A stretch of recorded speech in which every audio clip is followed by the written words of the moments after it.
This is the world's longest undefended border.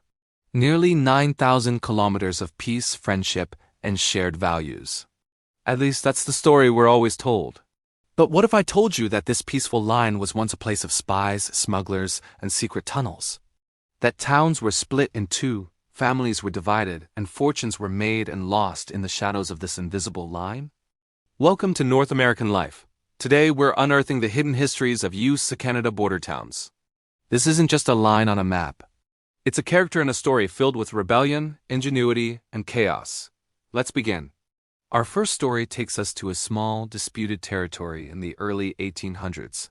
After the American Revolution, the Treaty of Paris left a gap, a roughly 300-square-mile piece of land between New Hampshire and Quebec.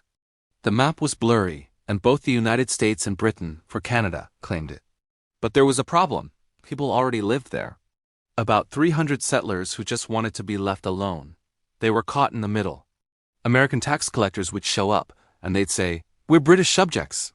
British authorities would come, and they'd say, "We're Americans." Tired of being pawns in a geopolitical game, these settlers did something extraordinary. In 1832, they declared their own nation, the Republic of Indian Stream. This wasn't just a protest. They wrote a constitution, formed a legislature, raised a militia, and for 3 years they governed themselves as a sovereign nation. They were their own country. But how did it end? It ended, as these things often do, with a raid. A New Hampshire sheriff, tired of the Republic's independence, was arrested by the Indian Stream militia. This gave New Hampshire the excuse it needed to send in its own forces. Facing overwhelming odds, the Republic's president surrendered. The land was quietly annexed by New Hampshire, and the border was finally surveyed. The Republic of Indian Stream vanished from the maps, but its story remains a powerful testament to the people who lived on the map's mistakes. Fast forward to the 1920s, America had gone dry. The 18th Amendment and the Volstead Act made the production and sale of alcohol illegal. But just to the north, Canada had a different approach. While they had their own temperance laws, they never had a full-scale, nationwide prohibition like the U.S. For much of the era, Canadian breweries and distilleries were perfectly legal. This created the single greatest economic opportunity in border town history. Overnight, sleepy Canadian towns became boom towns for the export of one key product: booze. Windsor, Ontario, directly across from Detroit, became the rum-running capital of the continent. Canadian clubs like the famous Blind Pig supplied American gangsters who would speed across the Detroit River in fast boats, often under cover of darkness. On the west coast, the peninsula of Point Roberts, Washington, became a key smuggling point. Geographically, it's a quirk. You can only drive there from the U.S. by going through Canada. Smugglers would bring liquor from Vancouver to Point Roberts by boat, then ship it south into Washington state. This wasn't just a minor crime wave. It was an industry. It funded organized crime on both sides of the border and built fortunes in Canadian cities. The border wasn't a barrier. It was a business opportunity. And it forever linked the fates of cities like Detroit and Windsor in a shared clandestine history. Not all transformations were born of crime. Some were born of progress, with a devastating human cost. In the 1950s, Canada and the United States embarked on a massive joint infrastructure project, the St. Lawrence Seaway. The goal was to create a deep draft waterway for massive ocean-going vessels, allowing them to reach the Great Lakes from the Atlantic. It was an engineering marvel, a symbol of post-war cooperation and economic ambition. But to create it, they needed to flood a massive section of the St. Lawrence River, and to flood the river, they had to erase the towns that were in the way. On the Canadian side, in Ontario, this meant the deliberate destruction of 9 communities forever known as the Lost Villages. Towns like Altsville, Mill Roaches, and Dickinson's Landing towns with cemeteries, schools, main streets, and centuries of history were systematically purchased, evacuated, and razed. Over 6,500 people were displaced. Some communities were moved wholesale to new model towns.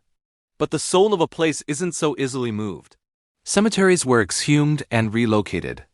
Today, if you take a boat down that section of the seaway, you are sailing over the foundations of homes, over the bones of the original settlements.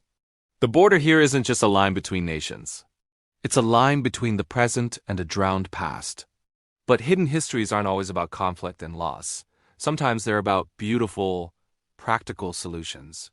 Let me tell you about the tiny towns of Port Hill, Idaho, and Rickards, British Columbia. In the 1920s, Rickards had a school, a store, and a population, but no community hall or theater. Port Hill, just across the border, had one. But there was a catch. A U.S. law, the Alien Labor Act, prevented Canadians from coming to the U.S. to work on a construction project. So how could the Canadians of Rickards help their American neighbors build a theater they also wanted to use? They found a brilliant loophole. They built the theater straddling the border, literally. The foundation and the stage were in Port Hill, Idaho.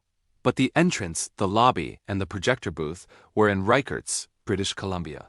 This meant Canadians could legally work on their side of the building and Americans on theirs. When you went to see a movie, you would buy your ticket in Canada, walk into the lobby in Canada, and then cross an international border marked by a simple line on the floor to take your seat in the United States. It was a testament to community, ingenuity, and the sheer absurdity and flexibility of the line that divided them. The Cyrus Theater is gone now, but its story is a perfect, quirky monument to the spirit of border towns. From a defiant republic, to a conduit for bootleggers, to a riverbed for sunken dreams, and even a line drawn through a movie theater, the US-Canada border is so much more than a symbol of peace. It's a catalyst, a creator of stories. It forces people to adapt, to rebel, to cooperate, and to mourn. The history of North America isn't just written in its capitals and battlefields. It's written in the soil of these border towns, in the currents of the rivers that divide us, and in the quiet, forgotten places where the map tells only half the story. What's a hidden history from your town? Share it in the comments below. If you enjoyed this journey, help us unearth more stories by liking this video, subscribing to North American Life, and hitting that notification bell. Until next time, thanks for watching.